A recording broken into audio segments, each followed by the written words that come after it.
Welcome to Virtual Concert Hall's live programs. Thank you for joining us today. Our channel is dedicated to bringing live performances and events from international artists delivered to audiences from around the globe.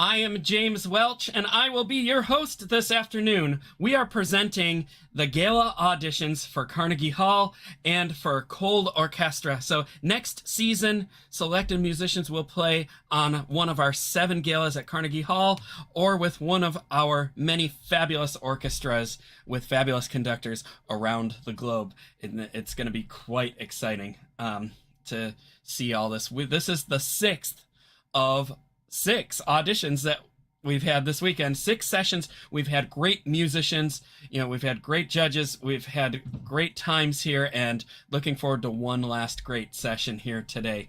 Auditionees from many countries are seeking guidance and support from judges through live comments, which you will hear after each performance today. Here's a clip of some of the things to come. Hey, check this out. I know you have always dreamed of performing in Carnegie Hall, so I think this 2023 to 2024 season at Sound Espressivo would be perfect for you. As a platform, we host live online auditions so you can share your music with the entire world. Then we send you to incredible in-person venues like Carnegie Hall so you can perform solo, as a duo, as an ensemble, and with orchestra. This year we have a total of 4 gala events at Carnegie Hall, as well as 4 different opportunities to perform with orchestras in the US, in the Czech Republic, and even in Egypt. We want to help you fulfill your musical dreams. Go to soundespressivocompetition.com to check out our season and to apply.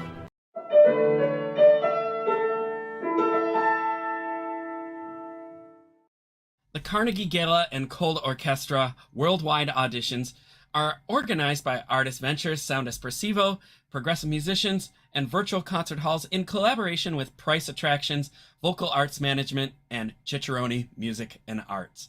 And now it's my pleasure to introduce our judges here. Our first up, we've had on every session, and welcome back warmly, Dickran, Atamian, or Richie, who's had a career from a highly excitable young artist into the maturity of a statesman of the instrument, where his prodigious technical prowess was fused with rare musical acumen to deliver electrifying performances and landmark recordings. After wielding his pianistic phenomenon on international stages and through multitude of recordings with the world's top orchestras, conductors, and artists, Atamian has emerged as an artist, advocate, and manager, and in that role he is known under the trade name of Jack Price and founder of Price Attractions. And the list just goes on the greatness that he's achieved as a musician, artist, and advocate. And we're so blessed to have him back here as a judge. Welcome, Richie. Oh, where did the Richie come from? It's on your title. Yeah, I heard a bunch of other names, but no, no, it's great to be here. I can't believe the level that I've seen over the last 5 months. 3 competitions. I think we did one in February, and then March, and then now. I think you're right. Yeah. And 3. You've been with us for all of them. Yeah, 3 sets of competitions. Yeah, and it's just kind of astounding. You're just like blown away. It's been quite exciting, and I really can't believe it. It's really an amazing level. Yeah, and we're so happy to have you for all that and have you back here for this final session today. Appreciate it. So we have a few more judges here. The next one is Gevorg Sargsyan, hailed as one of the most inspiring artists of his generation. Gevorg is a Singapore-based conductor and music director from Armenia.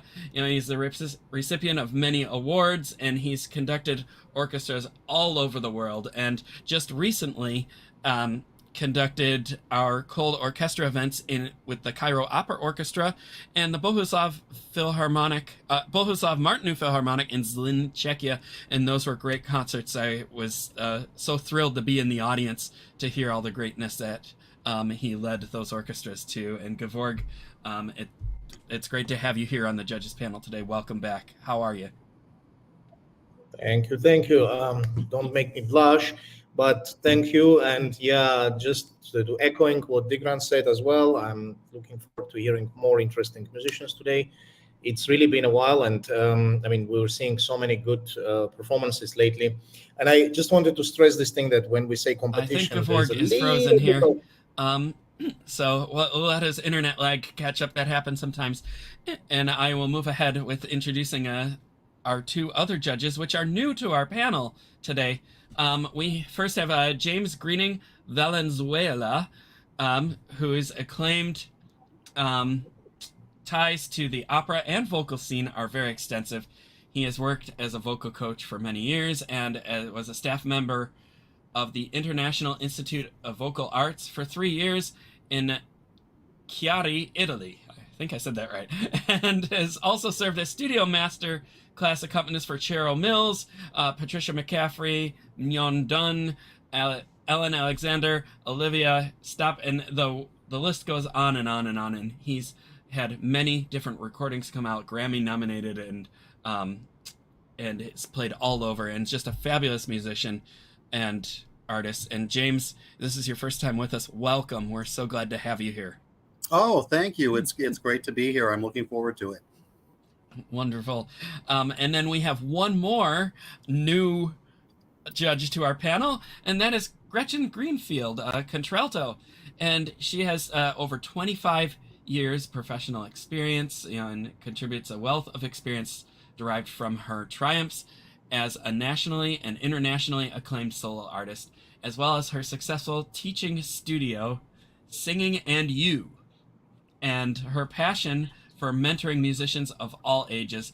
Her highlights as a contralto soloist, include appearances for Mahler Third Symphony in Minnesota under Charles Dutoit conducting. She's had tours of Japan and all over the U.S., including performing at the Kennedy Center and with the New York Chamber Orchestra, the Hartford Symphony Orchestra, and it just all over. And she's done so many great things, and we're so grateful to have you here to share your wisdom with us today, Gretchen.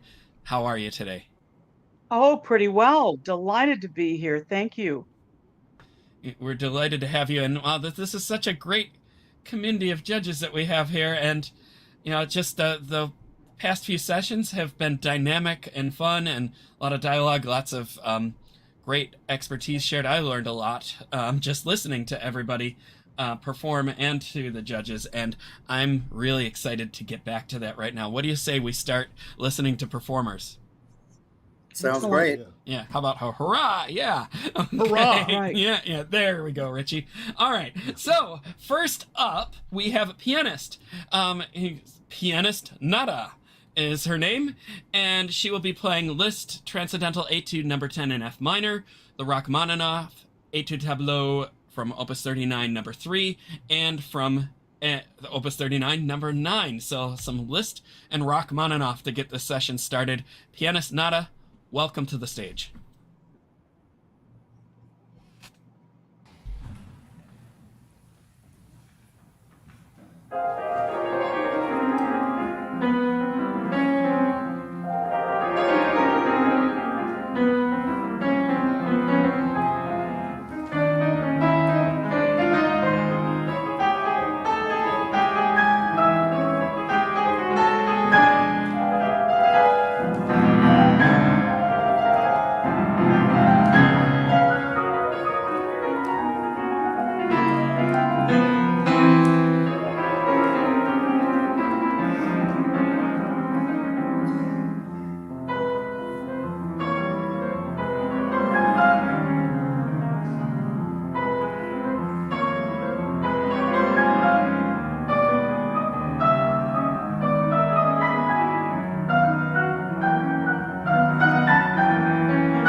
Bravo.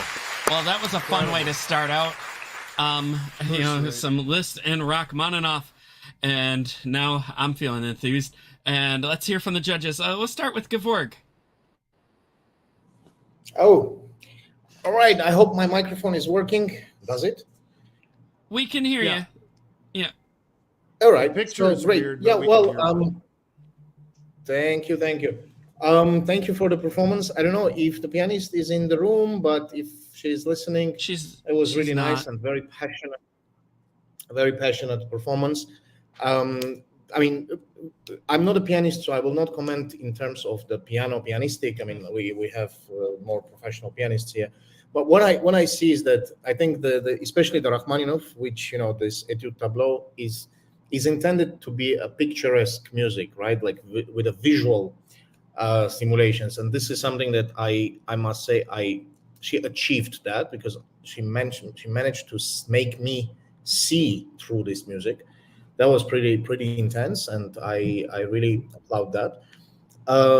And overall, I can see a very passionate pianist who is playing not just the notes, but trying to get into the interpretation, into the composer's mind, and into the imagination of the composers.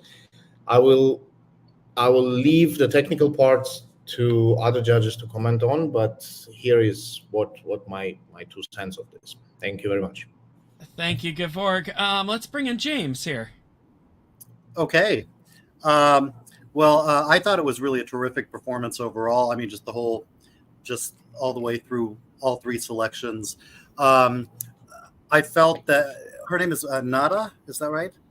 Yeah, pianist Nada Pianist is what she Nada. goes by. Yeah. Yeah. I thought you were very poised and tremendous virtuosity, and played very passionately without excessive gestures, which I like and appreciate very much.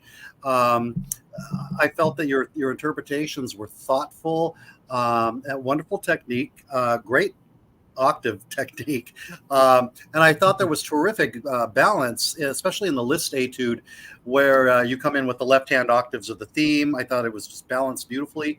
I also wanted to comment that I think you're beautifully dressed. Very classy thing to wear for a performance. If I have one suggestion, it has to do with not the playing, but when you took a bow after the Liszt, and just saw a little bit of it at the end of the Rachmaninoff pieces, but when you took a bow at the end of the Liszt, as an audience member, I wanted more from you.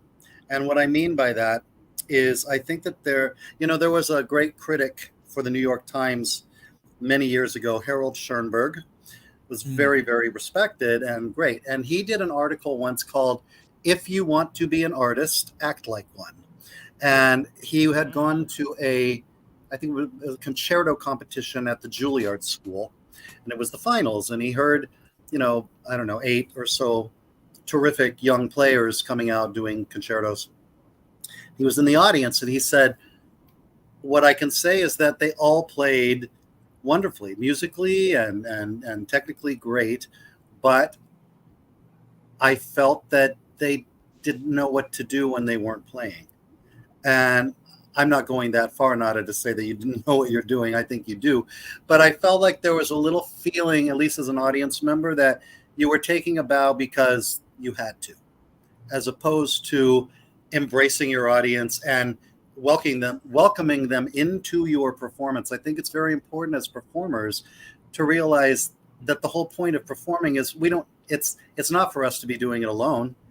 There just happen to be people listening. We could just make recordings if we wanted that. A live performance, I believe, has to include the audience, so you're all part of it. And I'd like to see you engage a little more somehow when you are taking your bows. And that would be my only criticism. I thought it was really a marvelous performance, and so you are to be congratulated. Thank you, James. Wonderful. And we have Richie here.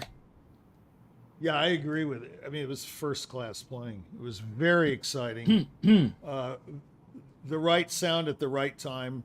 I had one little problem in the Liszt. It's just a phrasing thing. We'll go back to that later. It was just incredible playing. Very, very powerful, very exciting.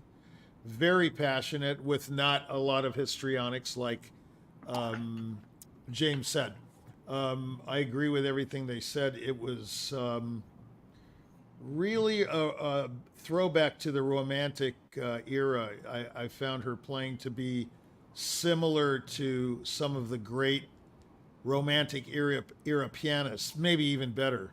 You know, I mean, all kinds of names come to mind: Boulez, Tchaikovsky, you know, De Pachman, all these guys.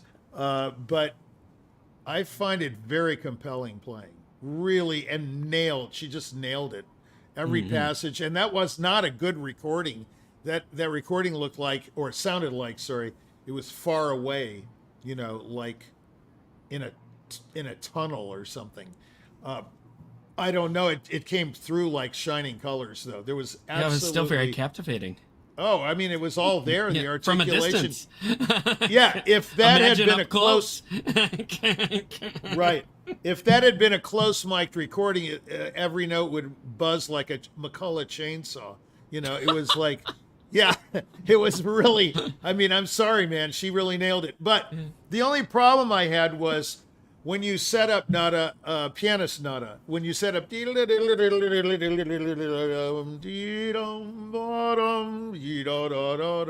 that was too much, in my opinion, of bottom, da da da da da. You know, it's like, it was, I don't know. It's an interesting conception, but in a two-note slur like that, I'd like to hear the second note a little bit more, you know, instead of only the first note, you know, ba-da-be-dum, ba-da-da-da-dum, ba-dum, be-dum, ba-da-da-da-dum. It really breaks it up lyrically. It's not, I mean, certainly a matter of opinion. There's nothing you can't do pianistically or musically. You know, it's not like you're limited in any way. So it's a matter of choice, right? So I wondered what the basis, I would love to have a conversation someday. You know, we've talked many times about that two-note phrase throughout the entire piece. But everything else was this, the balance between the left hand and the right hand was tremendous. You know, this very surging support to the right hand, almost like an ocean wave. It was tremendous. I really loved it. I loved it. Beautiful. I agree with everybody. Indeed. Well, congratulations, pianist Nada. It was very enjoyable. I loved hearing you play, and we can't wait to hear what else comes about throughout your career, and hope love to hear we get to hear more of it here. Yeah, indeed. Okay, moving along, our next person is Rhonda K. Ross, pianist who wrote her own piece, RHH, Hidden in Rest. And we're looking forward to hearing this brand new composition. Rhonda, welcome to the stage.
Bravo, bravo. And we have Rhonda K. Ross in the room with us. Welcome, Rhonda.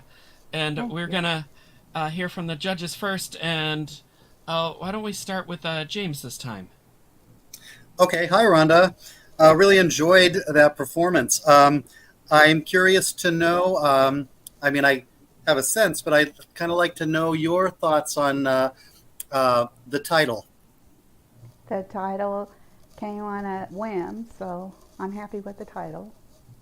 Uh-huh. Okay.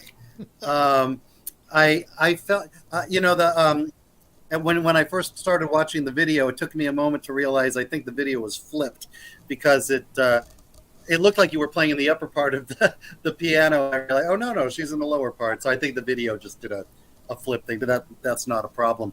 To me, it has a real impressionistic influence, and maybe even a little bit of Philip Glass influence too, because I was noticing this kind of ostinato in the bass with this, these beautiful melodies on the top. It's I think it's very evocative and very. It really evokes a mood, definitely. So congratulations to you for that. I'd love to hear it on a grand piano at some point, because I know you'll just go for you'll be able to get even more colors and things, but it's really quite an effective piece. If I have one thing to suggest, it might be just when you finish, and this could have just been a video issue, but when you finish, I'd kind of like to see you maybe kind of like hold your pose a little, because for me, it just kind of ended. It was, oh, I guess she's done. So I kind of wanted to, as you got to the end, to just kind of, dwell in those few seconds of ending. But it was really a marvelous composition. So congratulations to you. Thank you. Wonderful. Thank you, James. How about Gevorg? Hi.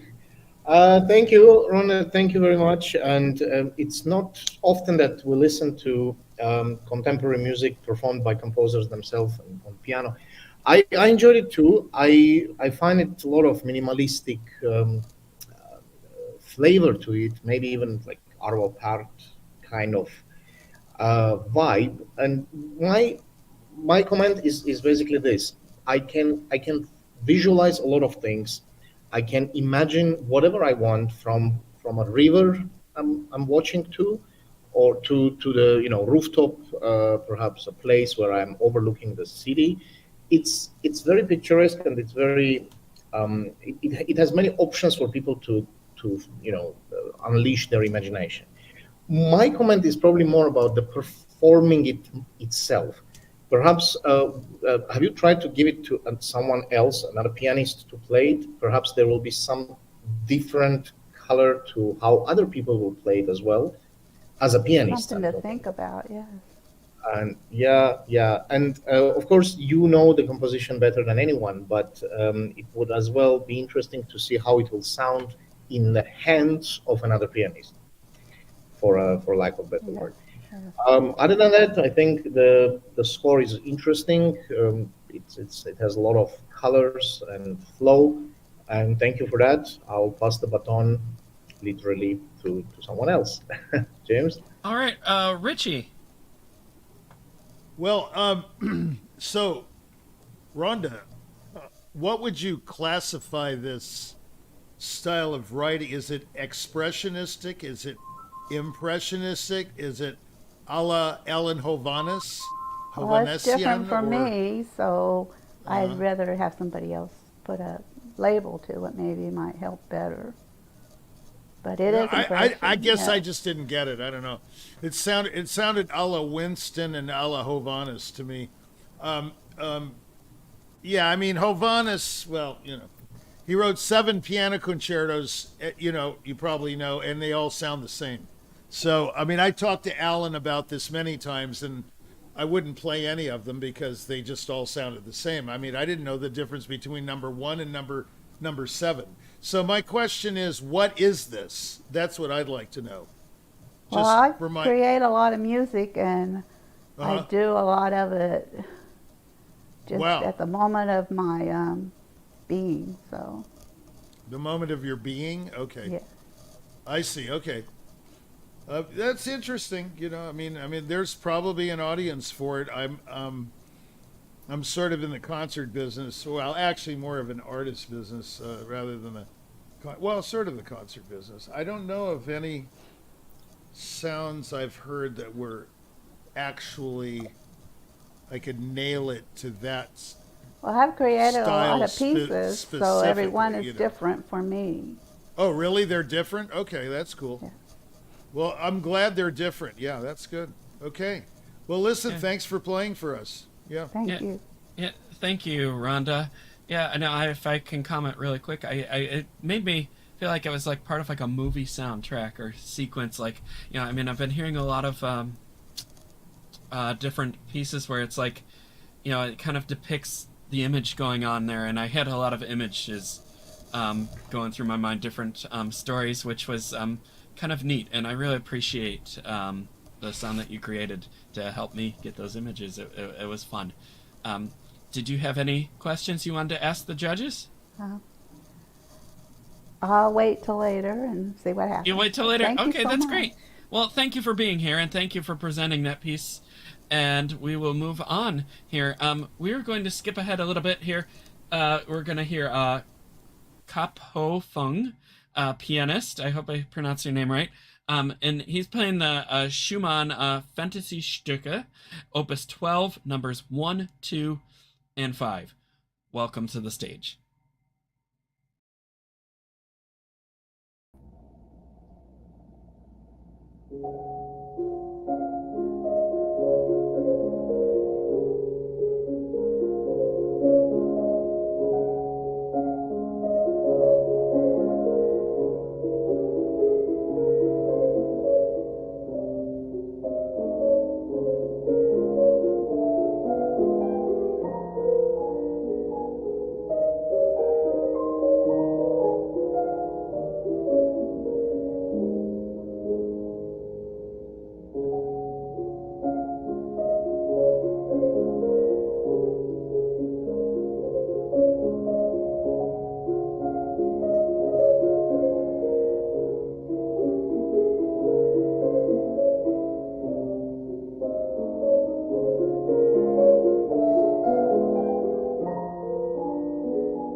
Oh, that was fun and exciting, and I'm a bit jealous because I can't count how many times I started to learn those pieces in my career and then just never finished learning them, and it was just fun hearing them.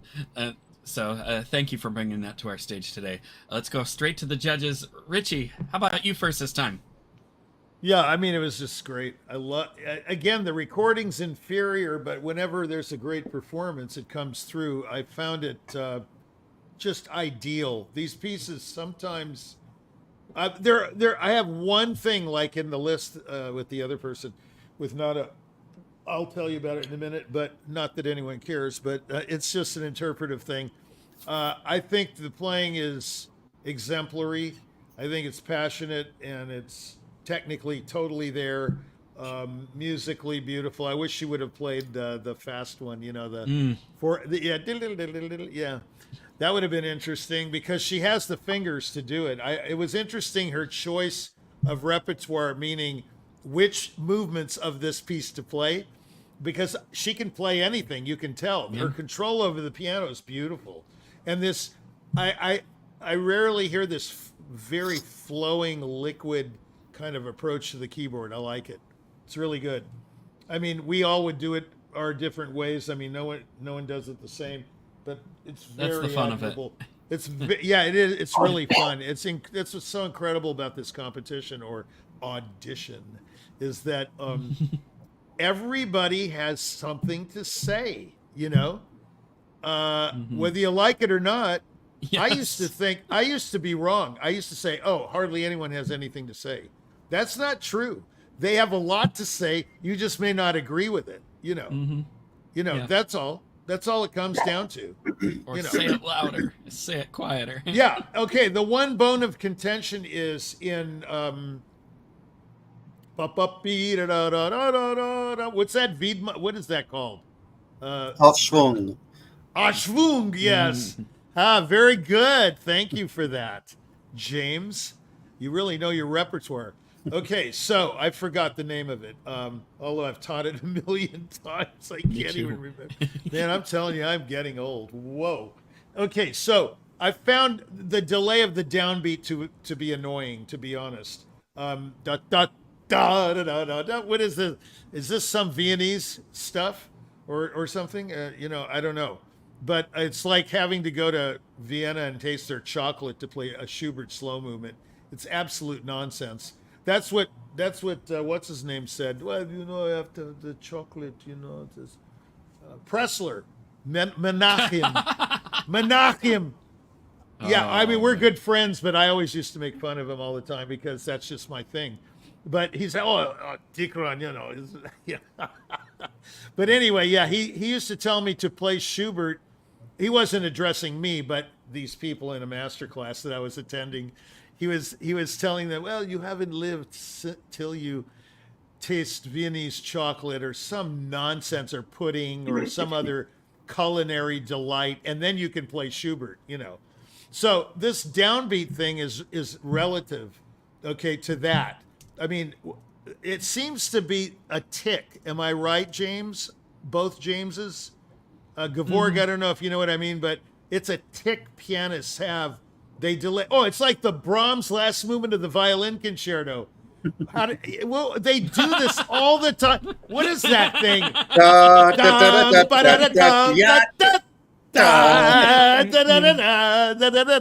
I mean, it's absolutely ridiculous. And every time I hear it, I just say, are you out of your mind or what? I'm primarily a violinist, so I'm very aware of that. And yeah. I think somebody did it once and other people copied. That's all I can imagine. Well, no. I think, James, you're right. I think you're right, but I think it's deeper in a way. It's this, it's a tradition. It's like, yeah, it's some kind of it's like the Brahms dot. You better not touch it. Yeah. Staccato. Yeah. Okay. Come on.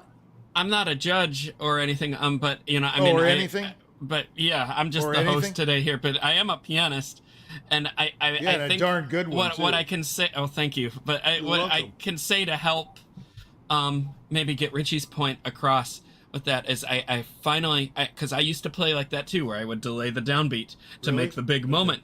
And I had a teacher, and Richie knows him, and he said what you have to do is you have to emphasize the note before the downbeat and then connect it to the downbeat. Dum bum bum, bum bum. Yeah, that's fine. Then it gets across the effect that you're trying to do without the delay. Yeah, but she did it every time. Yeah. Come on. Is that how you feel every time? It's like I go to In-N-Out Burger. I always feel the same after I finish the burger. Come on. Well, sometimes you have indigestion. Sometimes you want to throw up, and sometimes you say, "Wow, what a burger!" That's another brand. That's usually my experience. Yeah, but I'm not from the come West on. Coast, so. There's no way. There's no way that is valid. But they think it is. But other than that, it was spectacular. I thought very good. It was great playing. Yeah. Wonderful. Thanks, Richie. And we had a little bit from James, but why don't we continue with James now? Well, it was really, quite skilled playing. It was, very poised, very beautiful.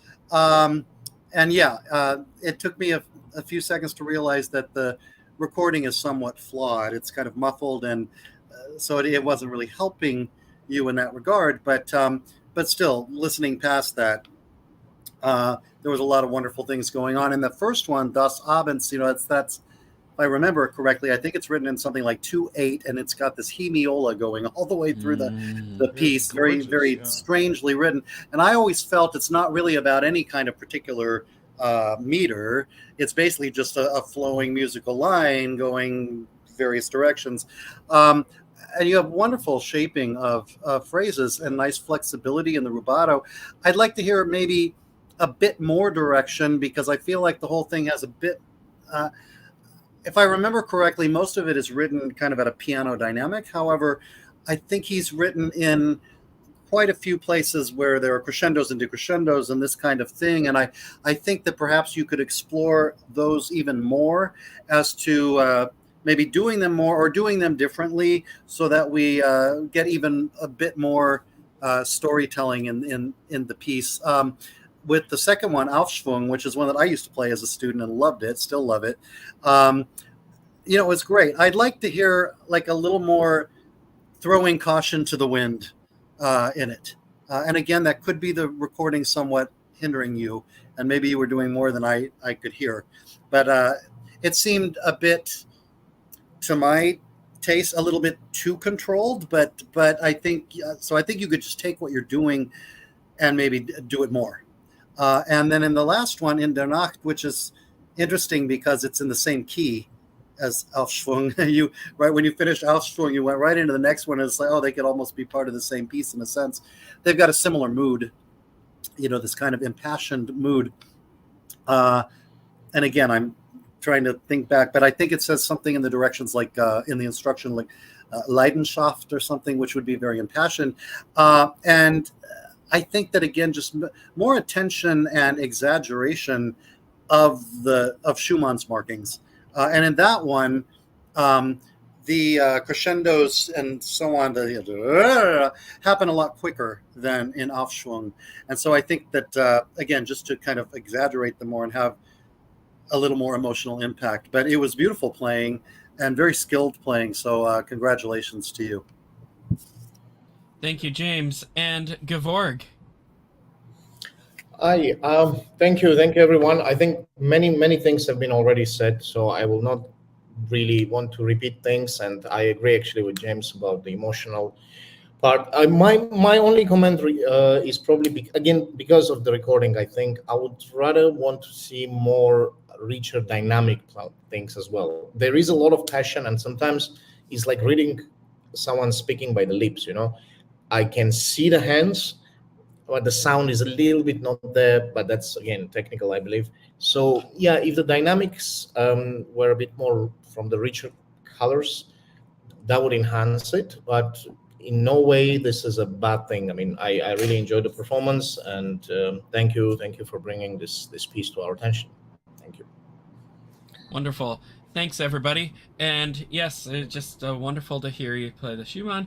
And we're moving on. We're going to change it up and change instruments even now as we welcome Laura Ansaldi to the stage singing Rossini's Semiramide. So welcome, Laura. Looking forward to it.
Incredible. Oh, bravo. It was wonderful to hear you, Laura. We were having some issues with the video picture, which is why we put up your headshot. So sorry we couldn't get that corrected in time in the moment. But it was lovely to hear you. And before we move ahead with the judges, we have one new judge, well, not new to us, but new to this broadcast, joining us today, and that is Ruben Capriles. And welcome back, Ruben. Ruben has conducted all over the world, you know, in the Berlin Philharmonia, Kalamazoo Symphony, Baltimore Symphony, and, you know, just everywhere, you know, as a conductor and a teacher who has helped orchestras expand their reputations on the international level and expand their repertoire. And he's just been a wealth of wisdom here on our previous broadcasts this whole weekend, and we're so great to get you back into this one. Ruben, welcome. And why don't we start with you first? Thank you. Would you like to comment, Ruben? Yes, absolutely. Is Laura connected? She is not here. Or she will just listen after our comments. Is that correct? Hopefully she's watching online, but she's not in the room with us. I see. Okay, wonderful. well, she chose a very difficult part. So very few people around the world is singing bel canto, which is a highly difficult area, the one she chose, and I was highly impressed. I would have loved to see her expressions, her interaction with the with accompaniment, but even though just with the audio, it was a very impressive uh, color and consistency of the color during the entirety of the aria. So that's what I enjoyed the most. She has also some uh, um, aspects of drama, of spinto into it, which is I make it even more convincing and compelling. So I did enjoy very much her performance, and I look forward to listen to her doing other kinds of repertoire of this same style, which is very difficult and very well accomplished by her. So congratulations. Thank you, Ruben. Could I interject something here real quick? Yeah. So, James, that was you go next. Yeah, why not? Oh, no, it wasn't that I was trying to go next. It's just that was not Rossini's Bel Raggio Lusinghiero. That was Tu che le vanità from Don Carlo by Verdi, and I just want to make sure everyone knows that. Yeah. It's been a while since I've dabbled with Giancarlo, but that was odd. That was very familiar. I just wanted to make sure people knew that. Thank you, James. No, I was going to defer to you on that one, believe it or not, because I heard it and I'm just like, I've only been out of the opera world a couple of years, and that was, but that was the information submitted to us, so that's what we had to go on, unfortunately. But yeah, thanks for the clarification on that, James. Since we had you up, why not? Okay. Why not? You go next. Well, I thought it was a marvelous performance. I would have loved to have seen the video. I understand the video had some tech issues, so I understand why we used the audio. For me, just as a listener, it was just too much echo. Even though, it didn't spoil the performance really at all. There's so much beauty and maturity and artistry, maturity, beauty in the sound, and the phrasing. You were obviously a very skilled and proficient vocal artist. I'd love to see you in person sometime so I could experience your characterization of Elisabetta as well. Intonation was just fine. I really don't have any criticisms at all, other than just I think that the audio was just so live. It was a little bit too booming for my taste, but other than that, it was just really a terrific performance. So congratulations to you. It was quite glorious to hear. Thanks, James. Gevorg. Well, yes, I wanted to, just James went first in terms of clarification. I also wanted to say, I didn't catch what specific opera is this, but it was not Semiramis, and it was not. That I catch right away, and so I thought there might be some, misinformation. But regardless, it was nice. It was very powerful, passionate performance. I imagine it a little bit like listening to just an audio as a CD. And yes, it was pretty. The color of tone and a lot of, I must say, very, very nice articulation of the language as well. That was also clear. Molto Italiano. And overall, I actually enjoyed it very much. I don't have much to say in terms of what could have been better. Video would have helped a lot. Interaction with the audience, interaction with the collaborative pianist or with orchestra, or would make some impact. But other than that, pretty nice, very, very well done, and thank you. Thank you. And last but not least here, Richie. Yeah, I thought it was great. I didn't know. Thanks, James, for the clarification. I'm not up on I've seen a lot of operas and heard a lot of operas, but I wouldn't have known that particular aria from The Hole in the Wall. But I would say it was spectacular singing. I've worked with a lot of singers in my youth, and it was pretty amazing. To me, she sounds limitless. I don't know how you all felt, but it seemed like a seamless voice, and like she could sing anything. Just a huge voice, and she has control. So, I mean, I don't think there's anything she cannot do. I thought it was fabulous, and she should be heard. I've never heard of her before. Yeah, it great big glorious. spinto dramatic soprano voice. Wonderful. That was a spinto? Okay. Yeah. Yeah. Okay. I don't know the clarifications, but yeah, it sounded, spinto means very intense, right? Or something? Yeah, it's kind of like the getting into the dramatic soprano, big voice, She has marvelous control. Beautiful.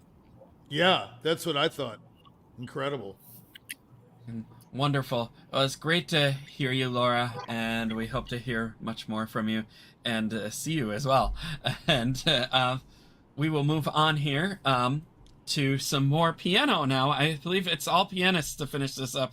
And we have Chie Chun Chen playing the Rachmaninoff Etude Tableau, Opus 33, and I believe all of them. So we're in for a real treat here. And welcome to the stage.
Wow. Well, that was such a fun time there. A lot of Rachmaninoff and just glorious. 1 minute. And I can't see 1 minute. Sound. Okay, yeah, I got my sound back. Okay, Richie's got his sound back. We're gonna let James comment first because I think he's got to get going in a minute. James, I'm the happy floor to is go. yours. I'm happy to go first, and I'll certainly stay through the rest of the judges' comments on your playing. Let me. Do you go by Anna or do you go by Chechun? Okay, let's go by Anna then. Okay, it's easier for me to say.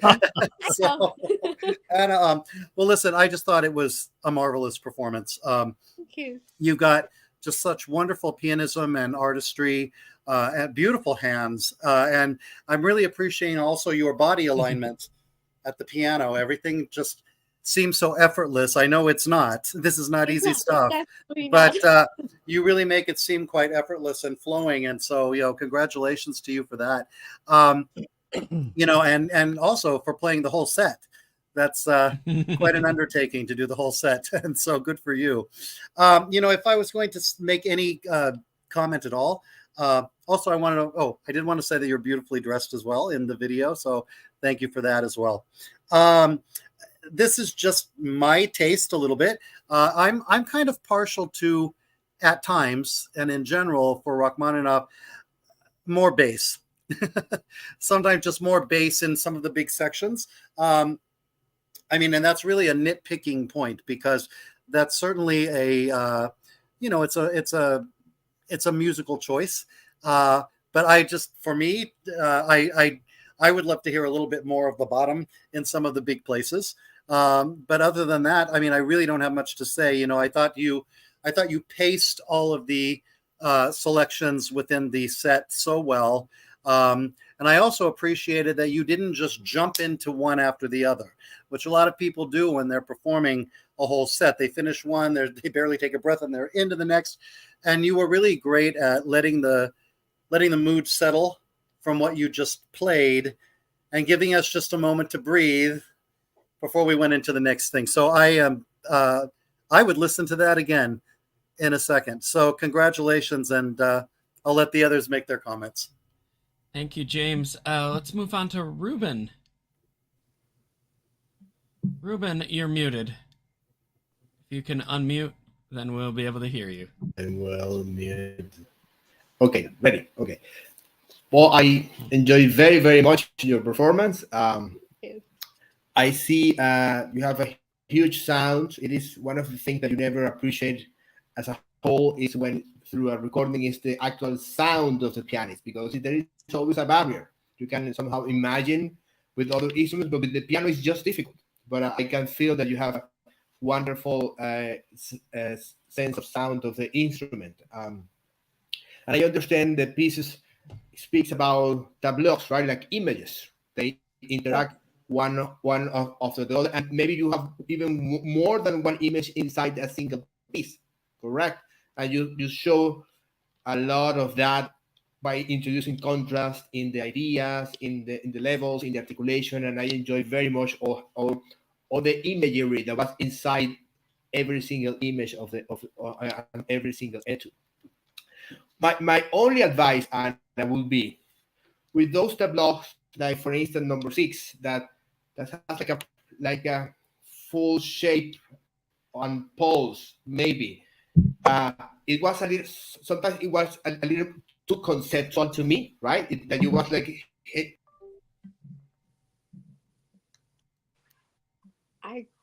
Ruben, we lost your sound for a second. I cannot hear. Okay, am I here? Okay, I'm back. Oh, he's back. So I'm back.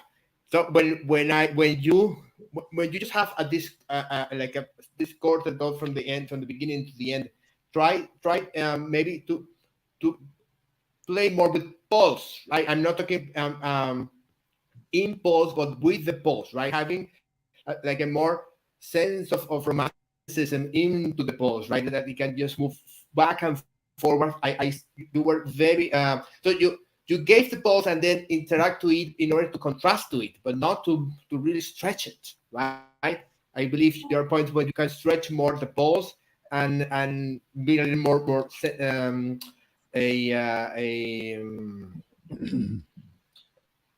communicative with the main idea of the piece. You see, so that main idea can have a variation of both of its own, and then of course you interact with the secondary ideas in that highly conceptual way that you presented this piece. I was very moved. My mind was very moved, but and also by the picture, my all the imaginary was there. But sometimes that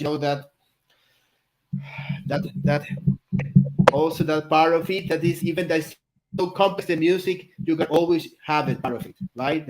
That breath of the phrase that in which you let's say something simple in a very compelling way also. Okay, so that would be my only take, and in general I enjoy very, very much. Outstanding preparation of the work, and you are a fabulous pianist. Congratulations. Thank you so much. Thank you, Ruben. And we'll move on to Richie. Well, I mean, I just don't know if the piano or any instrument can sound better. I just sound like I sound like a recording going on over and over with each contestant, and then it gets better. And I mean, listen, Anna, it's just, I mean, what's the point of playing when there's playing like that? That's all I can say. I mean, I've never heard the piano. I've never heard the piano sing like you sang it. I've never heard balance like that. You know, conductors, I can name maybe 50 to 100 would really take note of your ability to hear, you know, a trombone section drowning out a violin section, which they cannot most of the time. I'm thinking of many conductors at this point that had huge careers that had no balance in their conducting whatsoever. You have a sense of balance, and I think life is about balance.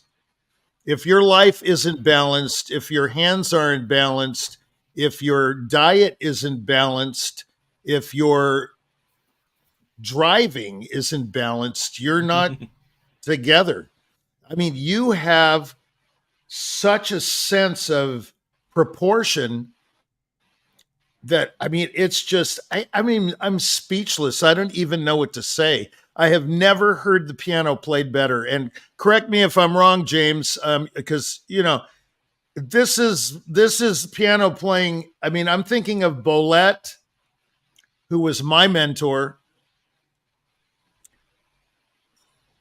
No, this is the absolute epoch of control, excitement. I mean, you were ferocious in some spots. Even your opening etude was just your bass. Dun, dun, dun. That short note was just scary, you know.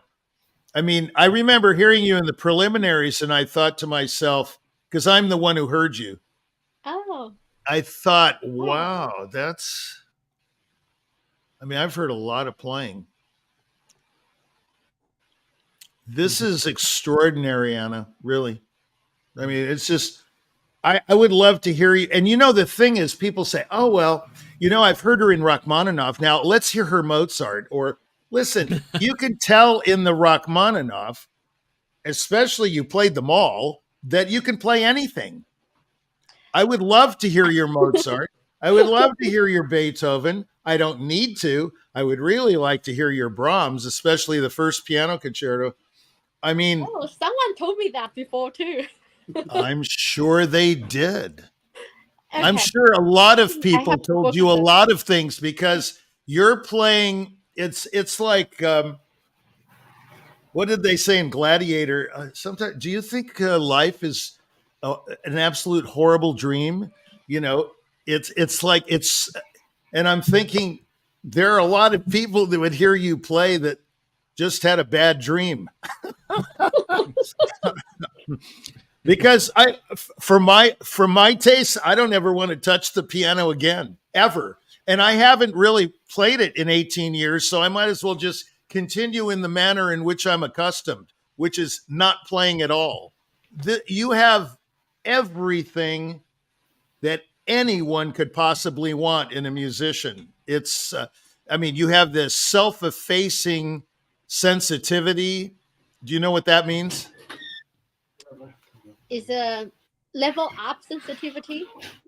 No, like it's higher level sensitivity? No, it's the kind of sensitivity that reveals your insides. It's self-effacing, means you expose your innermost feelings. That's deep. Like the tempo movement. It's not really a tempo. Beethoven writes rarely in German over Opus 101 with the innermost feeling. You should play 101. It's the best sonata, and you would probably play it better than anybody. That first movement, I can just hear you play that. You know what I mean? That's the kind of playing you do. It's the kind of playing that there is nothing to say. I can't go on enough. I'm sorry, James, if I'm, just throwing this all up, but it is absolutely astounding piano playing, and I would be afraid to touch a piano after that. Oh, don't be. You're just absolutely stunning. You should do all the Liszt transcriptions, like Tannhäuser and Don Juan, Don Giovanni. You should do that one. You should do, a great one for you would be Norma, the Norma Fantasy. Okay. Nobody plays Norma, and No it's got one these does. crossing hands things all over as the up and down the keyboard with the da dum ba da dum dee dum ba dum in the middle, and it's absolutely astounding. I've only heard one person play it, Bolette, that was even close to satisfying, and I think you could be more than satisfying. You have a rare musical acumen. It's almost like it's so natural that I would, if you were under the tutelage of a teacher, I don't know how old you are. You seem really young, but let's not go there. I would be afraid as an instructor or as a teacher or a pedagogue or all these idiotic names to even touch your playing. That's how great it is, in my opinion. Especially the E flat minor, which was one of my favorite encores, and I will never play that again. It was absolutely, you made that. I had a couple of spots I would say something about, but I'm not going to even insult you with that, because what you did with the E flat minor is what nobody can do, is you drive it into the ground, and it's beautiful. It's not just driven, but it's like pearls. It was pretty fast too. Yeah.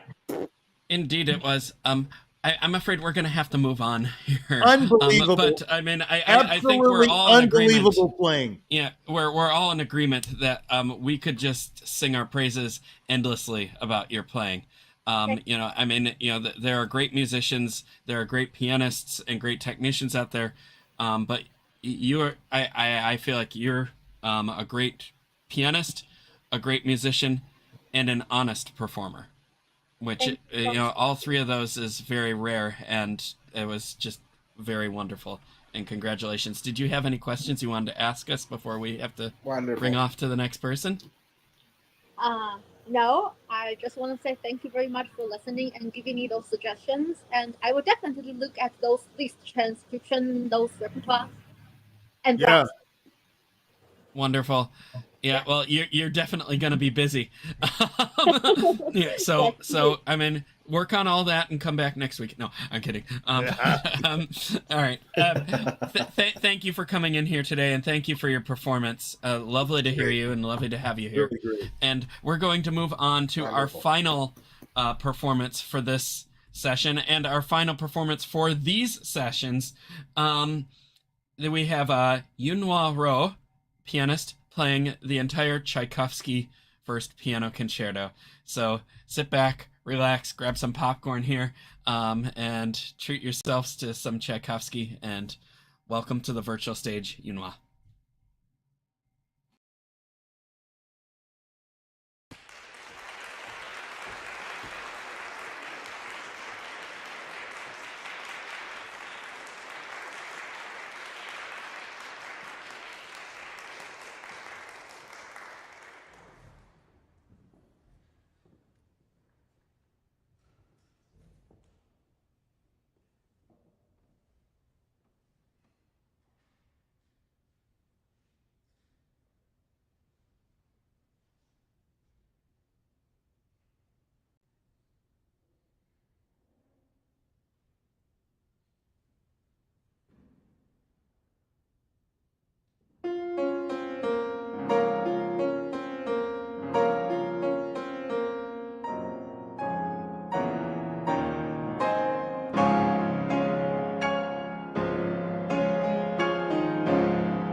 Wow. Well, that was certainly a fun way to end our auditions series this weekend with some fabulous Tchaikovsky. I'm going to turn this straight over to the judges. We'll start with Ruben. Okay, so she is listening at some point when, even if she's not right here. Okay. Is she here? She's not here. No. Oh, okay. She's not here. Okay. Well, this was astonishing, and I have no doubt that it's going to be an outstanding performance when she has the opportunity to perform with an orchestra. It is it gives a lot of weight to the second piano to perform this audition with the second piano, right? Yes, we should congratulate that pianist as well. Yeah, we have to congratulate it him. was just Also, a fabulous job there. Yeah, and he also gave some ideas that I believe they did work very nicely together to offer us a coherent interpretation of the concerto. Well, my only two comments will be during the second and third movement. In the case of the second movement, maybe the cantinela, the canzonetta, maybe a little more rubato into it, right? It is it may not, it may sound a little like his late ballet music if it is not performed a little more pathos and emotion into it, and especially when, in order to generate the contrast to the middle section, to the fast middle section. So I will definitively, of course, it's not the same when you have to come out of the second piano. Normally you will have the nice oboe making like a solo feat and introducing his own ethos into it and his own character, and then the piano somehow responds, and it will always be a learning process in between the two, the first oboe, which is one of the greatest solos of every orchestra, and the piano. So in this case, it was more a little more flat, I would say, but I'm sure that will flourish in a way much more Espressivo when she has the opportunity to perform this with the orchestra. And also there is maybe the need of a little extra vehemency in the third movement, right? When we have the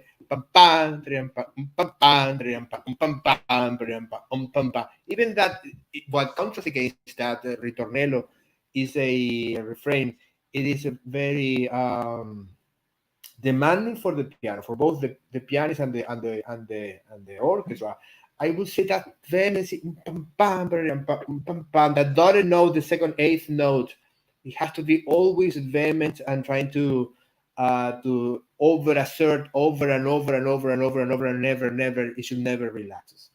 Other than that, it was just wonderful, very impeccable, the dexterity, the cleanness of everything, and as I say at the beginning, wonderful job in putting together a same coherent version of it with his second piano. So congratulations, this was astonishing, wonderful, congratulations.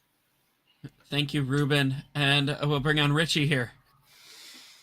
Yeah, I mean, this performer has a lot of tremendous things going for her and great potential too, as she is young, so there's no problem with that. I think with this performance, first of all, there were some not mental memory slips, but mental lapses. If you know the concerto well, you will have noticed she had some concentration problems in certain sections. I want to say one thing to Ruben's. If you accent that note, Ruben, it makes it impossible to execute the mordents perfectly. And she faked all the mordents. They can't be like that. It has that's what makes that whole thing worthwhile. It's not pounding out the chords or any particular beat, but making it melodic. But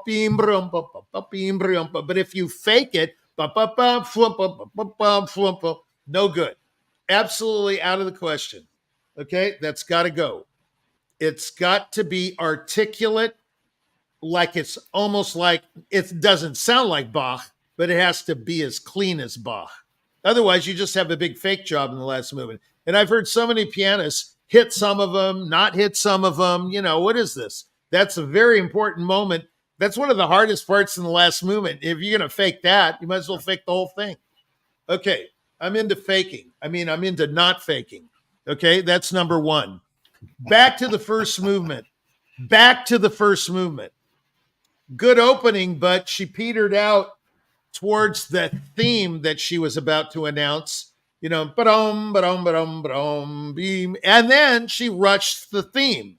So she doesn't want to do that. Like I say, I'm saying this on a very high level. She's a great pianist, but she has some details to take care of. So there was a bit of melodic rushing. And then there were times where she drove it really nicely, like ba-dee-da-dum, da-dee-da-dum, ba-da-dee-da-da-da-da-da-da-da-da-da. That was good. But then she follows it up with dee-da-da-dum. Then she finally got going there. I know they're trying to play the arpeggios in dull strict time. Forget that. The arpeggios are going to be the arpeggios. See, the problem with this concerto is this. Everyone thinks they know it, but they don't. It's the most famous concerto in the world. It's also, besides Saint-Saëns No. 2, the most tricky. The most tricky. Well, maybe the Busoni concerto for choir and extended orchestra and piano. That's a very difficult work. That's a very difficult work, but I'm not talking about Busoni concerto. I mean, this is like, come on. Who plays that concerto other than, Ogden, and he was on drugs anyway, so who cares? So the point is, hey, John Ogden was some kind of genius, but he just, something happened there at the end, of the life. He was throwing up on hotel walls. I followed him once in Cincinnati, and I said, What's that spot on the wall? And this guy goes, oh, that's John Ogden threw up on the wall last week on the same series. And I said, geez, man, don't tell me stuff like that before I play. So anyway, here's the deal. Yeah. Here's the deal. She does some, let's make a deal. She does some fabulous, I love this pianist. Don't get me wrong. Mm-hmm. I love the way she plays. But in deference to the pianist before her, where everything is just, I'm sorry, you got to compare because they come right after each other, and competition and audition is comparison. This woman, I forgot her name now. I forgot the name. Anyway, it doesn't matter. She needs to delineate what should move and what shouldn't move. For example, the second theme in the first movement.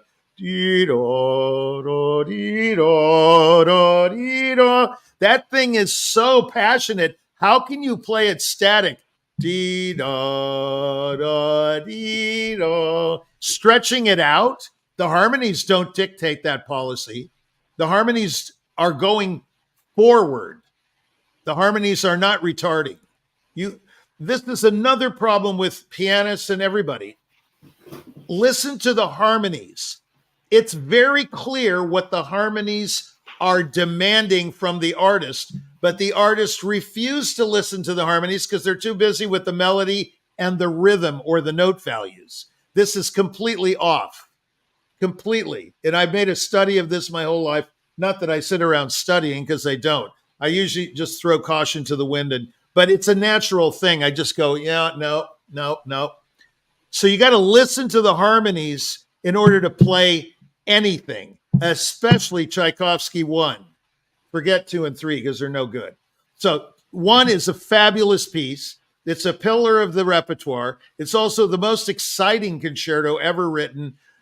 I can prove that to you. It depends on what you call and define excitement. There is a definition of excitement. Okay? We won't go into that now. That's too much of a debate. But this concerto is the most popular concerto. Well, maybe the Grieg, but I don't think so. I think the Tchaikovsky is the most popular concerto of all time. Yeah, Rachmaninoff third. They're making a big deal out of that since Clyburn and all. Yeah, but Tchaikovsky's yeah. And conductors go, you know what they tell me, Ruben? Oh, I'll fly somewhere to play for Tchaikovsky. Oh yeah, it's no problem. Let's just go out to eat and then go to the rehearsal. I'll follow you. Yeah, like hell. You don't even know the piece, buddy. They don't know the piece. You know why? Because Tchaikovsky throws away. He has so much talent. He has so much ability. He throws away his themes like they're nothing. Do you know that he never repeats the opening theme anywhere in the concerto after the intro? Who does that? Brahms doesn't do that. He develops it thoroughly, like it's a Bach fugue. Yes. Okay. So Tchaikovsky has all this ability, and he's just throwing it out prologue. there. Oh yeah, I mean it's like unbelievable. He has so many themes and developments and harmonic progressions. He doesn't. It's like God gave him a tremendous gift, but it's not. You notice how this concerto is very disjunct. It's very truncated and sectionalized. The great master will be able to bridge the mood smoothly. Now, her mood was pretty throughout the whole thing. It was a pretty Tchaikovsky. I felt it needed to be more driven. I felt it needed to have contrast. I felt many, many things within her fabulous performance. And I love the fact that she didn't fake the second movement, you know. She did that very well, but the second movement also had propulsive problems. It didn't move, especially the main theme. So within this piece, there are big, big editing problems. Like in a movie, you know who makes the movie, right? The editor. Without the editor, you have no movie. I don't care how good Caleb Deschanel does in his cinematography, and Mel Gibson and Zeffirelli directed. Without the good editor or fabulous editor, you don't have a movie. Well, without your mind being a good editor in this kind of a score, you don't have a good concerto performance. Okay? And the last movement repeats so much, and there's a bridge, there's a major bridge section. How do you set that up without retarding the double octave section before? What she did was play. That makes no sense. You have to work into the. You have to work into that section. Okay? You can't just do all of a sudden after you're going. What is this, like some Cossack dance? You know, he changes the whole thing because Tchaikovsky requires it, right? Am I going to get an answer? Okay. Well, she's not here, but I'll agree with you. No, you don't have to agree. Just say something. Okay, look. I do agree with you. Okay. I just didn't know you're talking to me. No, I'm just saying. Okay, I'm not criticizing. You talking to me? Talking to me, man. Yeah. I could have been a contender. You know, I could have been a contender, but I'm not. I'm just a chump. Okay, so listen. Here's the deal. Here's the deal. Like, he's choppy, but he says something. Tchaikovsky was a weird guy, you know. He was really screwed up. Ask his wife. Okay, so, I mean, you've got all these sections. I'm not really sure he knows what to do with his own gift. You know what I'm saying? And then you have the coda. And by the way, the second piano, that was really funny where he decided to start the climax. Dee, dee, dee, dee. And then, you know, dee, da, da, da. There must have been some way to create that excitement without sounding like, you know, Twinkle Toes. Okay? So, you know, I need to interject, Richie. I mean, you know, just for a second. You know, I'm following everything you say and agreeing with it, but yet, I mean, like how this stuff just like doesn't connect and is weird and all that. How something like this could still be the most famous concerto in the world. I'll tell you how. Work when you put it together piece by piece. No, I know. It's the most phenomenal. It's a conundrum. Listen, the Tchaikovsky number one is a conundrum. It's a paradox. It's an enigma. And even more, it's an oxymoron. Okay, if you want to get technical. Yeah, I mean, it makes the concerto makes no sense at all. You know, and then after that, and then out of nowhere, this trumpet voluntary, and then out of nowhere, now I have something to say about that. That was way too fast for the human ear to pick up that those are accents on the very first note. It's not da-dum, ba-dum, ba-dum, ba-dum, ba-dum. It's ba-dum, ba-dum, be-dum, ba-dum, ba-dum, ba-dum, ba-dum, ba-dum. Right? It's 1, 2, 3, 1, 2, 3, 1, 2, 3, 1, 2, 3. Almost never, no one ever plays it that way. Why? Because they rush through it and they play it like 2-note slurs. Yeah, sure, anybody can do that all day long. Let's accomplish one thing here, and I'm going to quit. On this show, this is what I'd like to accomplish. The truth. Enough of this competitive nonsense when nothing is said. We have to explore the very form of music itself. Otherwise, this whole deal is going down the drain, meaning serious music. You can't just, oh, yeah, that was beautiful. You know, it's phenomenal. Unless it really is, which we already heard phenomenal. Okay, so you have to delineate between good, you know, there are many levels, right? Many levels, right? Hundreds of levels. That's what I want to hear, the levels, okay? So here's a woman with phenomenal talent, but concentration problems. She needs to concentrate on what she's doing. If you can concentrate and know exactly what you're doing at every moment, what have I said on the show before? You can repeat the act. You cannot repeat the act if you don't know what you're doing, because then it's just you're just, oh, I got lucky tonight. I had a good night. What is this I had a good night thing? There's no good night. There's no crying in baseball. There's none of that stuff. You either know what you're doing or you don't. And so the conundrum becomes a bigger conundrum because of the or the abuse of the piece. It's abused. It's like a poor little puppy dog that, you know, somebody like beat it up. You know what I mean? Okay, that's all I've got to say, which is enough. That was definitely just a wonderful earful of wisdom. And I don't know if it was wisdom.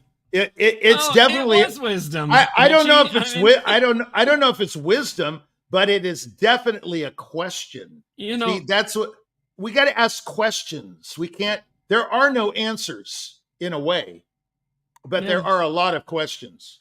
Yeah. Well, one important thing that I've always said is sometimes when there's so many questions, if I'm compelled to give an answer, I'm like, well, my answer today is. You know, or my answer tomorrow might not be. Ask me again in 5 minutes. It might not be. Yeah, but that brings us to what is truth. Like Pilate said, I keep making these biblical references. I can't help it. So Pilate said, what is truth? There's only one truth, and all of our truths are part of that one truth. There is only one truth. Yeah, give your honest truth, your honest performance. Well, but you say your truth changes tomorrow. It's going to be no. Yours really doesn't change, and the ultimate truth doesn't change. But they are parts of the truth, so therefore we get a bunch of truths because they're part of the larger truth.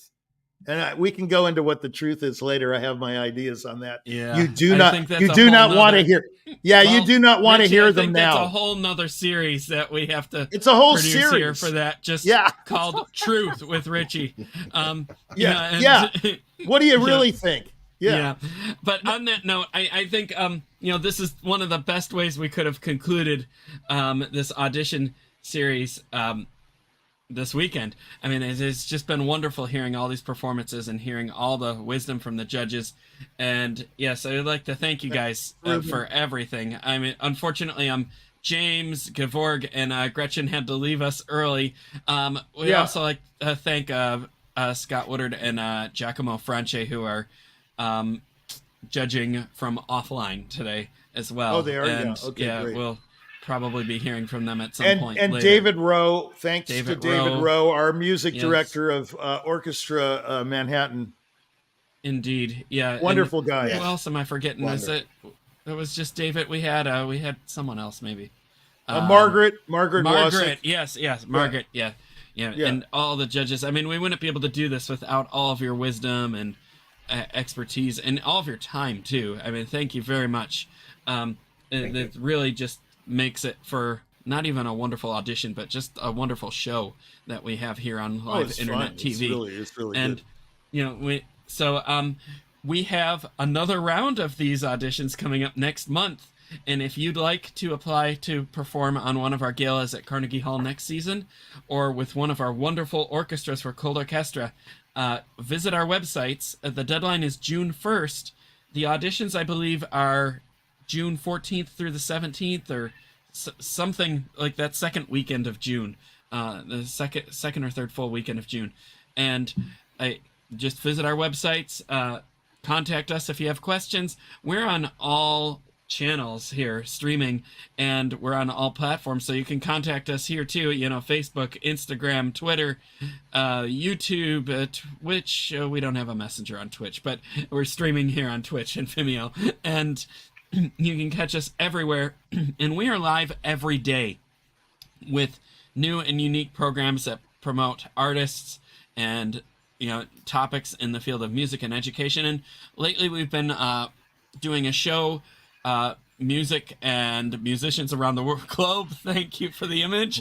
And where we interview all of the artists and past participants of our events who have performed at Carnegie Hall and other places around the world, and their teachers and their directors. And it's a really fun series, and that you can contact us if you want to get on that series as well. There's opportunities for that, but that's also one of the perks of being selected to play on our events, is you get your own little spotlight showcase that you can record with us and put all over your social medias and share with all of your friends and enemies.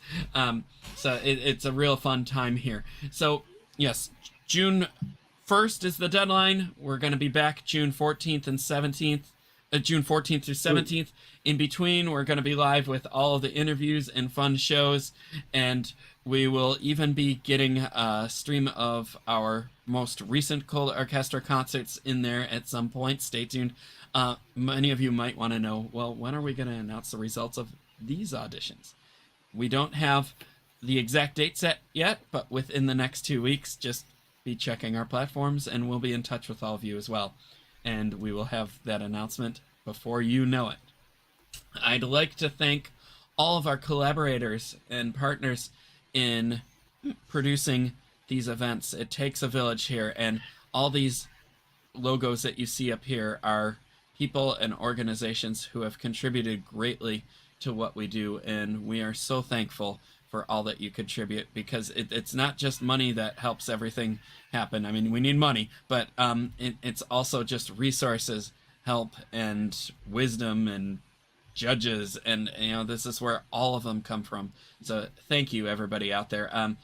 I'd also like to thank all the private teachers out there that help their students get to the level of musicianship that we heard on these broadcasts, because without the private teachers and without the parent support, that this just wouldn't be possible. It's a lot of slave labor in some ways to be a private teacher and not getting paid extra for running overtime and coming to competitions on weekends and all the above. And the same with parents taking care of their kids and making sure that they practice. And thank you all for that. We have a wonderful team on the back end of these broadcasts that flip all the switches and show these wonderful cards. And just like to thank all of you. Ante and Frane are back there right now, and Marco was back there. And earlier this weekend, we had Jennifer and our host Chris and Anna have been running these shows as well, and doing so much for all these broadcasts. And now I'm rambling, which means that I think I've thanked everybody, and if I haven't, thank you all out there. We are going to end right here and sign off with a farewell. Judges, join me in just waving thanks to everyone. Thank you. Thank you very much. We'll see you next time. Thanks a lot. See you, Ruben. Take care, man. Thank you. See you later. Thank you. Bye-bye. See you. Bye-bye.